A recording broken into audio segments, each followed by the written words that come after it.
Hey, Jason. Hey, Doug. Welcome back to another episode.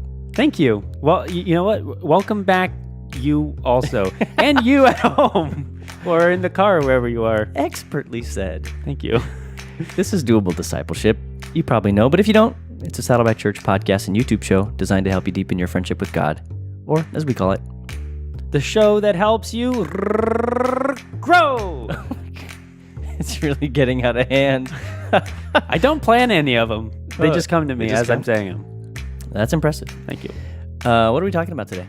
Today, guys, we are in part 3 of our series on a Bible crash course. We've talked about just an overview of the Bible, what it is, why we can trust it. And then last week we talked about Bible genres, which was a really fun conversation. Mm-hmm. And then today we get to talk about Bible authors.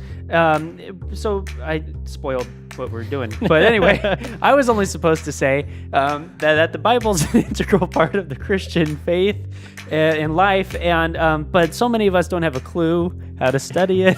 Yeah. And let me just take it from here. So We've been doing this crash course on Bible study to help you get a grip on the Bible, help take some of the mystery out of it, some of the fear out of it, and just help you really just dig in and read it for all it's worth.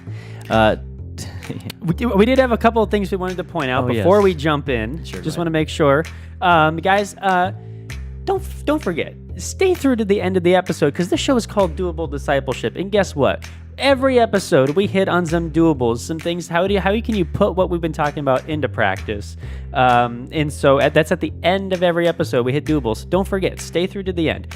Secondly, it's always a great help to the show if you would give a rating and review either on iTunes, or you can hit the like button on YouTube, hit subscribe if you're watching on YouTube. Mm-hmm. It always gives the show a little bit of a boost, and we always love that. So we appreciate that. Absolutely. You might remember from the first episode in this series, we talked about how the Bible was not just written by one human author, but by about 40 authors over the span of about 1,500 years.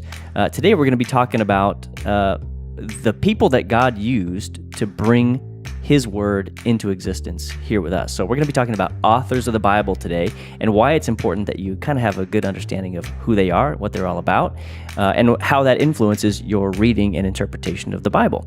So stay tuned. We're going to be digging into that with our good friend Linda Tokar. She's back! She's back again in just 1 second.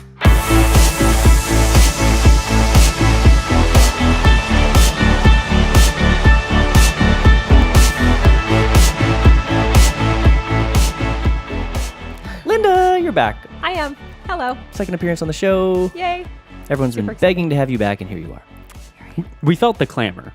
The clamor. Yeah, of bring her back. She's smarter than you guys, and here you are. Not clatter, not to be confused with A clatter. rose like such a clatter? Like in the Christmas Story, which is Right. an unseasonable reference. Since it's been 100 degrees for a month. I miss Christmas. Well, today we're talking about authors, and you're going to help us do that, Linda. We're very excited to do so.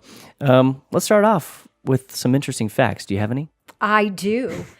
The first thing that you find as you begin to study the Bible is that the guys that God used came from all walks of life. They weren't all super educated religious guys. Mm-hmm. They were fishermen. There were some kings. Daniel chapter 4 was written by Nebuchadnezzar. He wasn't even a believer when he wrote it, right? There was a tax collector, a tent maker. Luke was a doctor. Mm-hmm. You know, he writes both Luke and Acts. Dr. Luke, love him. Mm-hmm. There were shepherds, there were prophets, there were priests. So there were people from all walks of life, varying education, varying background. Not the guys that you would most figure God would use. But I think that's one of the coolest things about God is that He doesn't use us because of who we are. He uses us despite who we are. Yeah. And I think that as we look at some of the guys that God used, it's going to be like I wouldn't have picked that guy. But that was exactly who filled God's purpose in that moment to tell that part of the story. Yeah, there was no conspiracy among these guys to write this. No. These are guys who, first of all, a lot of them didn't overlap in time. Right. Yeah. These are guys, like, imagine a dinner party between these guys. Like, imagine if you put all the Bible authors in one big dinner party. They would not know how to talk to each other. No. It'd be like, so what do you, well, I rule the nation of Israel. What do you do? I fish. And not well sometimes. Yeah. Not always well. Sometimes I need supernatural help to get a decent catch. Yeah. Oh man, yeah.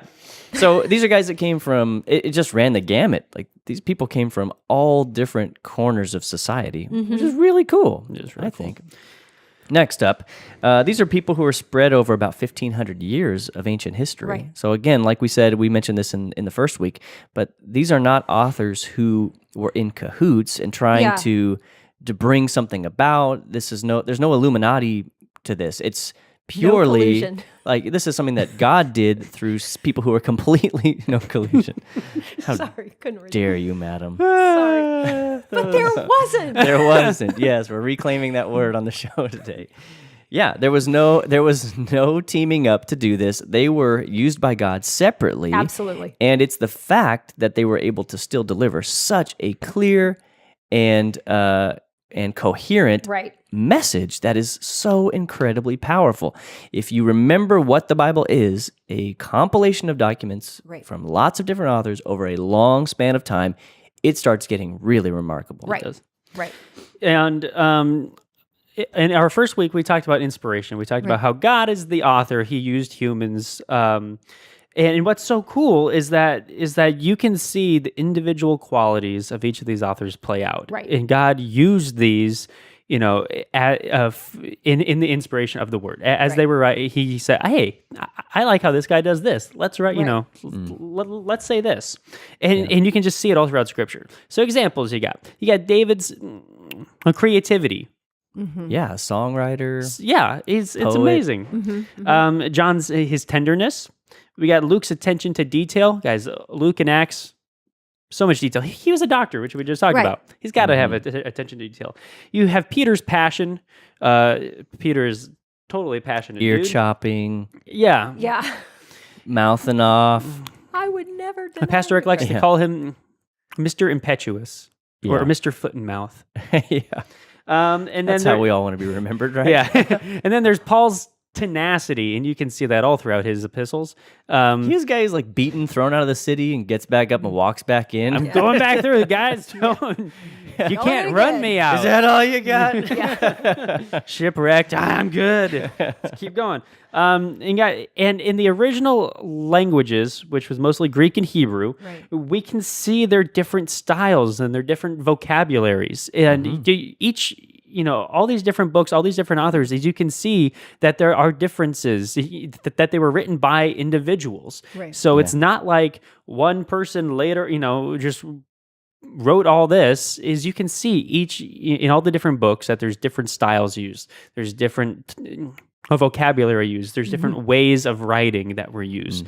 And it's so interesting as you think about the authors to consider their personalities in it. Yeah. And like the vocabulary thing that you mentioned, like you can see the different education levels of different authors. And it's really cool to see God using people from every walk of life, from every socioeconomic background, from every education level, and he's still using them to do this powerful work of bringing his word into concrete existence. Yeah, really cool. Go ahead, say what you were going to say. Well, no, because I glanced down, I realized that I'd be jumping the gun to the next outline point. Got to try to keep I already it in did order. that this episode. Only one gun jump before. Yes. Well, let's talk about understanding the author and really why it matters that we understand the author. Right. It's easy for this to just kind of get thrown aside, and we just read the Bible as if it's just one big chunk from one writer. And then what we do then, which is problematic, is we read every passage the same way.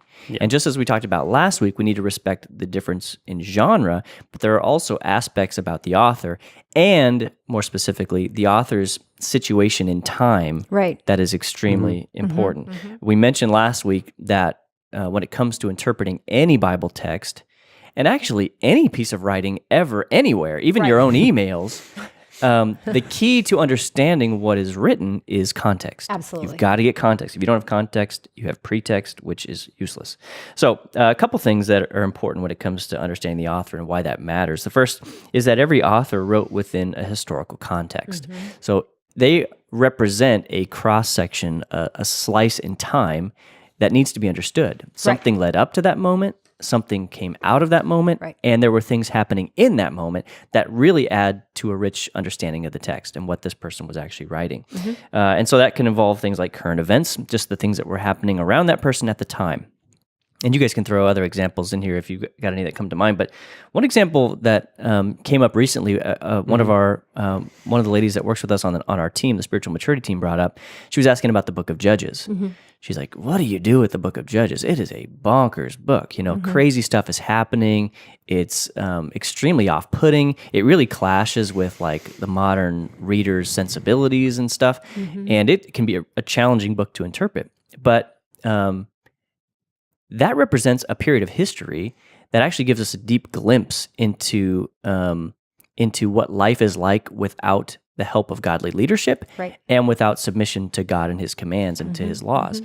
And so, anyone who's not familiar with the book of Judges deals with the period of time after God brings the Israelites out of Egypt, takes them through their wilderness wandering, and brings them into the Promised Land, the land of Canaan, and it deals with a few things: the conflict between the Israelites as they're gradually taking over the land, their issues with like tribal conflict and stuff like that, fighting against the people that occupied the land already.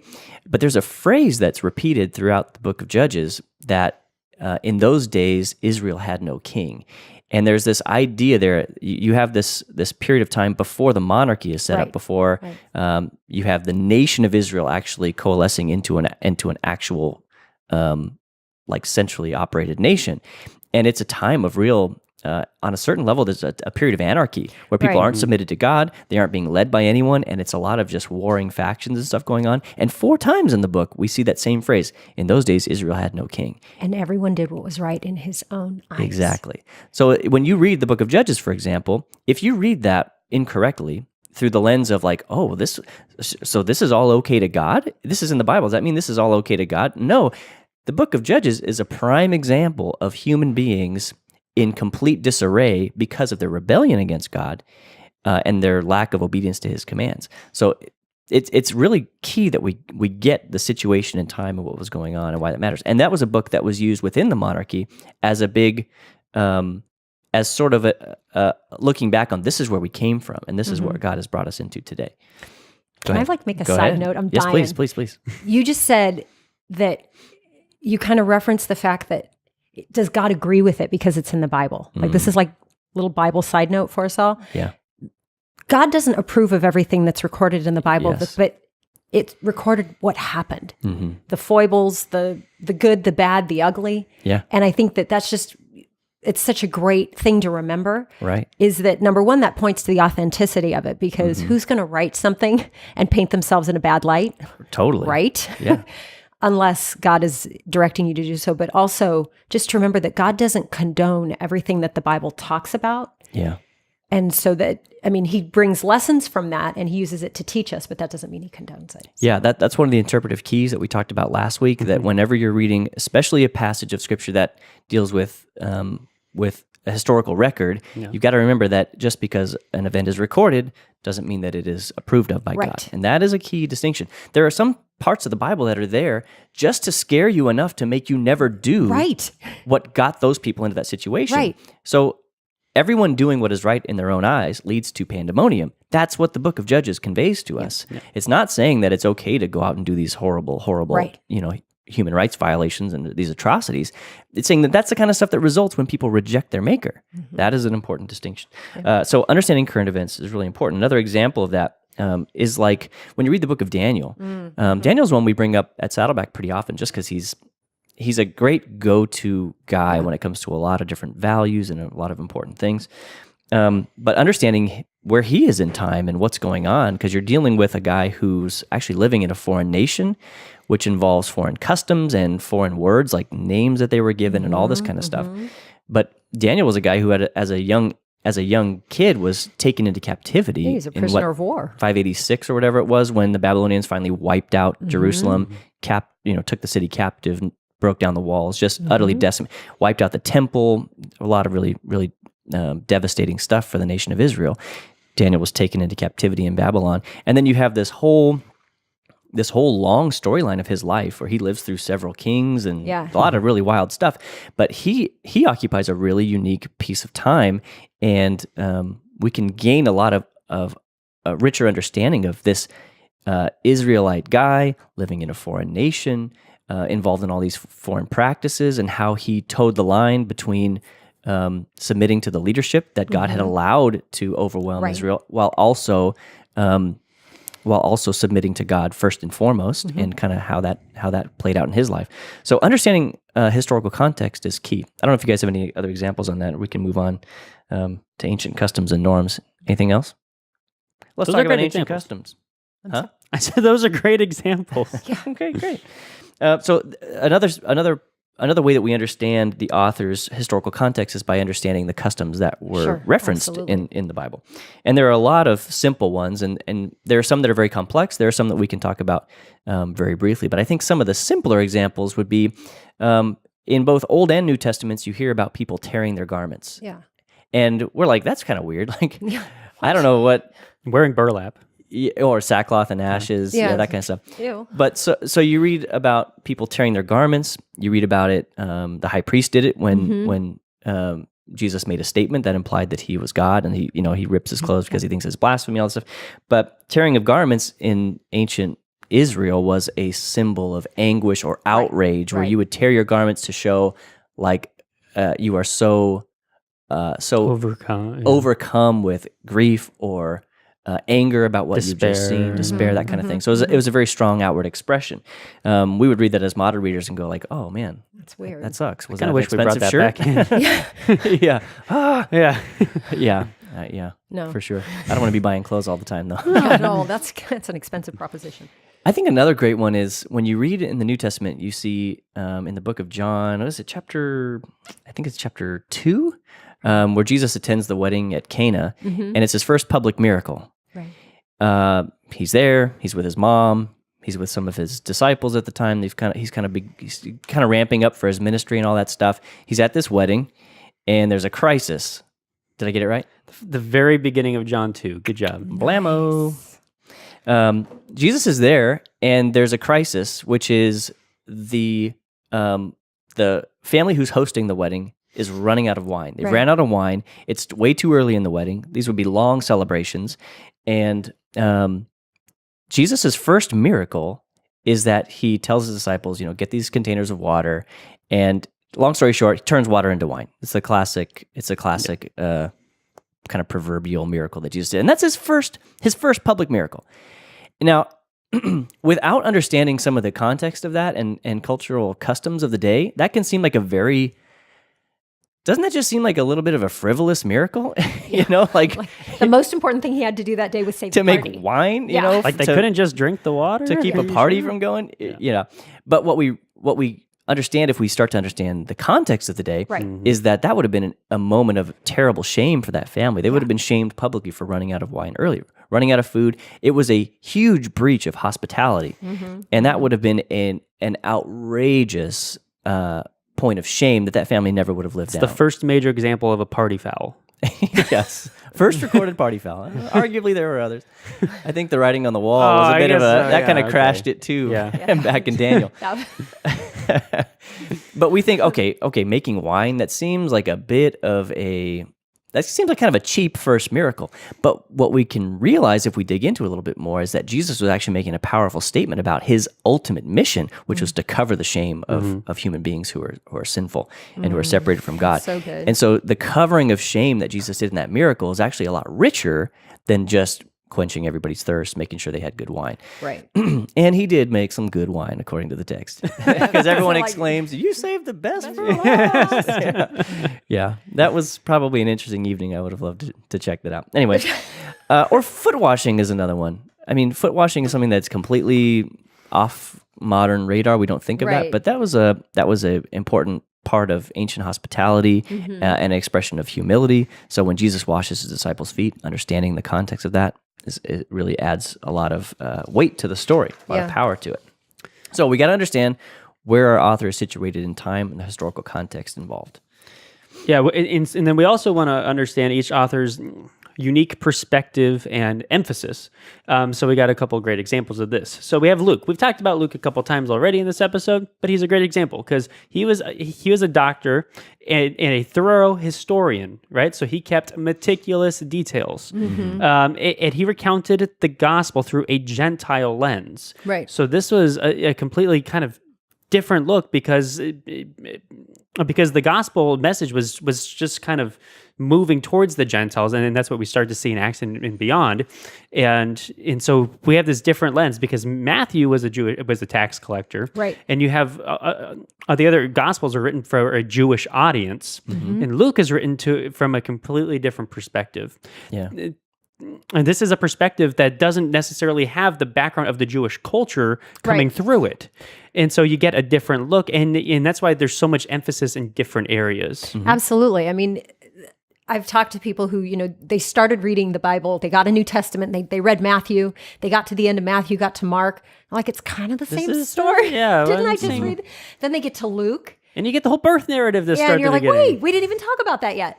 But just beginning to recognize, like you referenced, that Matthew, as a Jewish tax collector, in his gospel, he says, I mean, it's many, many times, this happened to fulfill what was written by so-and-so the prophet, because his whole purpose was to show Jesus as the Messiah. Yeah. But Luke, that was not his concern at all. He shows the humanity of Jesus. When you read more stories in the Gospel of Luke about Jesus crying or Jesus being hungry or, all the things, the emotions of Jesus and the humanity of Jesus that you don't get as much of in Matthew. Yeah, it's such a great personal profile of Jesus. Yeah. And then, so Matthew, Mark, Luke, and John then give us a full profile of who Jesus is, but each one came at it, John, who, you had the 12, and then you had Peter, James, and John, and they got to see some really cool stuff that the other guys didn't get to see. I mean, I would have loved to, you know what I mean? Like fly on the wall with those guys. But yeah, can I join you for the transfiguration, please? Right? Is there room for one more? You got a +1? It's a big mountain, right?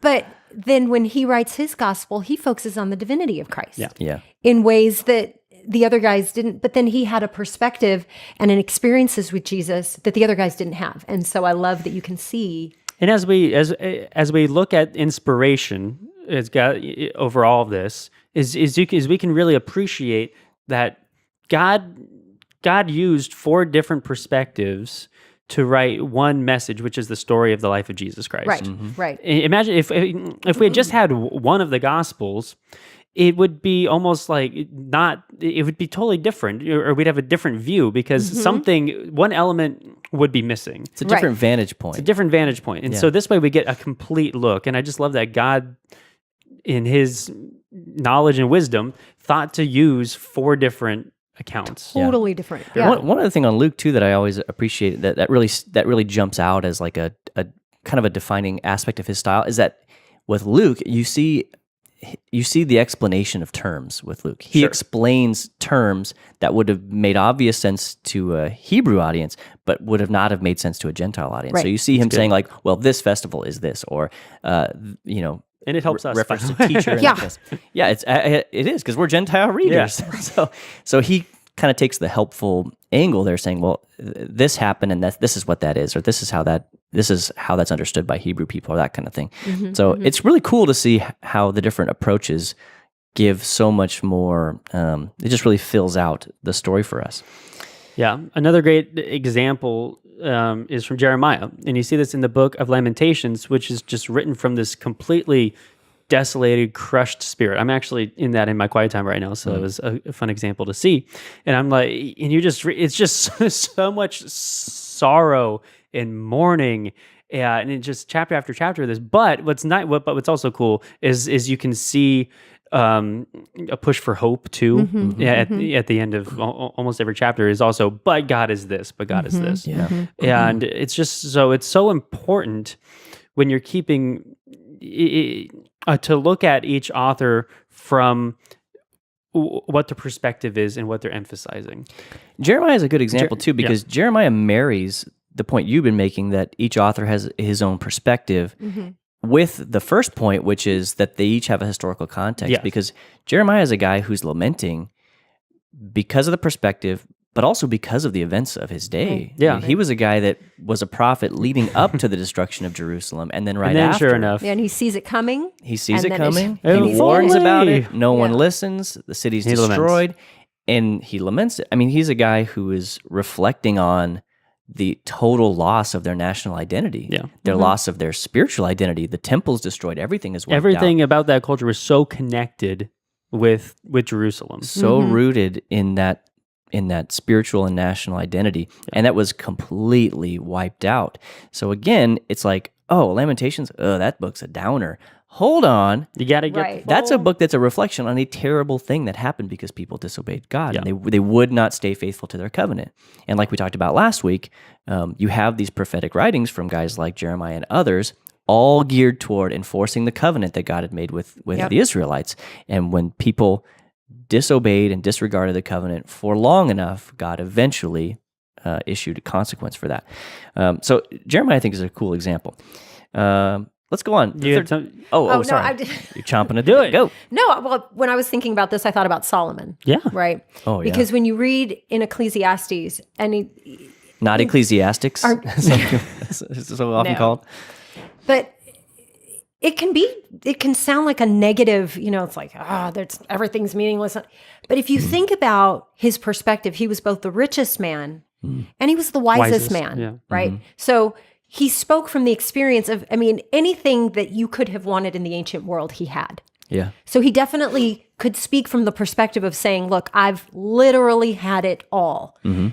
And it's not worth giving away your life for. Yeah. But he also the wisest, when God said, I'll give you anything, he says, okay, I'll take wisdom. Yeah. So when you read Ecclesiastes, and it's like, man, this guy, he had a chip on his shoulder, negative guy. Yeah. No, he knew from experience. And so it's not, I'll never, ever, ever have as much as he had. And yet I can appreciate the lesson that he teaches me. So I think it was he who said, "Mo money, mo problems." That's a direct Yes. quote to Solomon. Yeah. That would be from a paraphrase. We'll talk about translations next week. No, that's an excellent point. And then third, each author fits within a greater biblical epic. We have to understand that every author fits into a big story that God is telling across the whole of human history. He's telling a story that extends beyond each individual author and each individual in the story, but includes all of them. And it's got various stages in this journey, a lot of chapters to this story that God's telling, and no single author captures all of it. But the beauty of it is that when we take them together, we get a really robust, like you said, multifaceted picture of the story that God is telling. And interestingly, God's chosen to reveal himself gradually. He revealed salvation over a long period of time. Sometimes we call this progressive revelation, where God has gradually disclosed more of himself to humans over time and brought us along this long-term story to his ultimate goal, which is a forever relationship with a family that has entered in relationship with him that he loves. A great term for this is God's playing chess, not checkers. Yes. He's thinking it's the long game. Yes. And so one important key that we kind of alluded to last week and spoke of, but we want to emphasize again this week, is that it means we can't interpret the writings of any individual author in a vacuum. Yeah. We have to understand that every author is fitting into a bigger picture. So we can't take, say, the writings of Jeremiah, as we referenced earlier, as we can't just take them in isolation. right. But there is a whole series of events that led up to that, and then a whole series of events that followed it, and it fits within the bigger narrative. And we have to interpret every piece of Scripture in light of Scripture, in Right. light of the broader, bigger story. I think that's, the application bridge that makes its way into just about everything we Yes. do around here. What did it mean to the original hearers? What does it mean to us? You have to extract the timeless principle, but you do have to start with who was writing it, who were they writing to, what was going on, because there's a lot of things that otherwise just don't make a lot of sense and we lose. If you tried to take that without understanding where it's coming from and who it's coming from, you can draw principles that aren't actually there. Yeah, that's a big problem. We'll actually link. We linked a resource several weeks ago.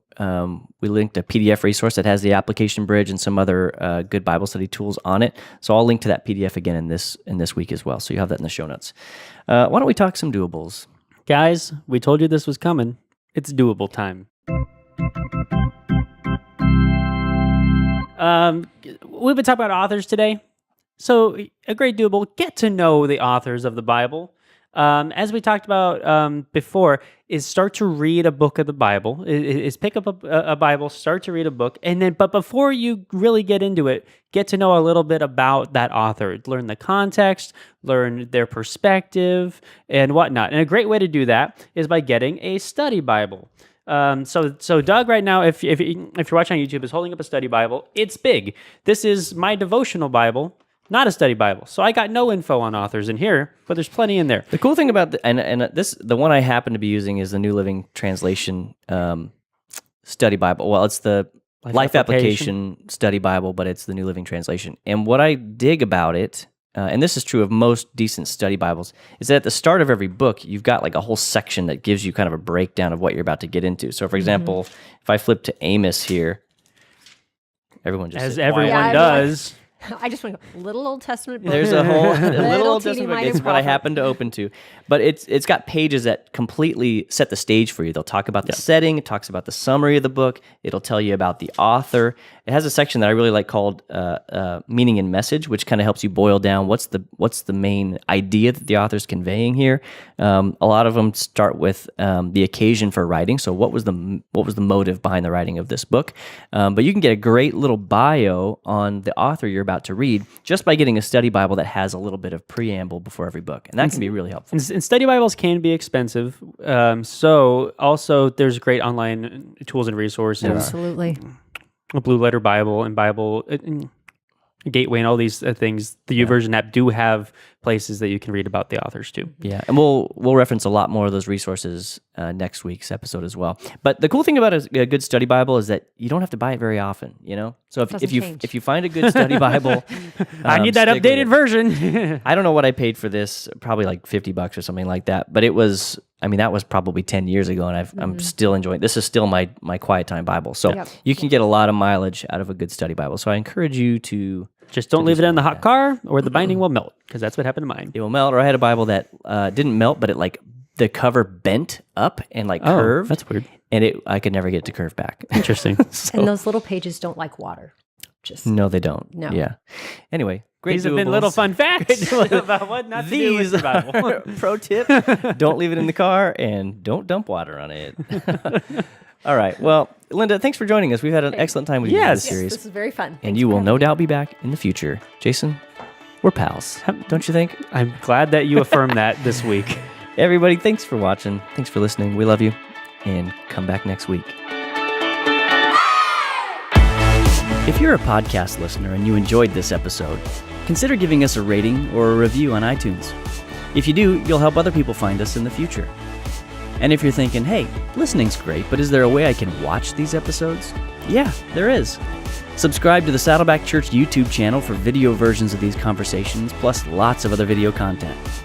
And if you're already watching us on YouTube, subscribe to the podcast so you can listen in the car or wherever else you go. Lastly, you can always get in touch with us by emailing maturity@saddleback.com.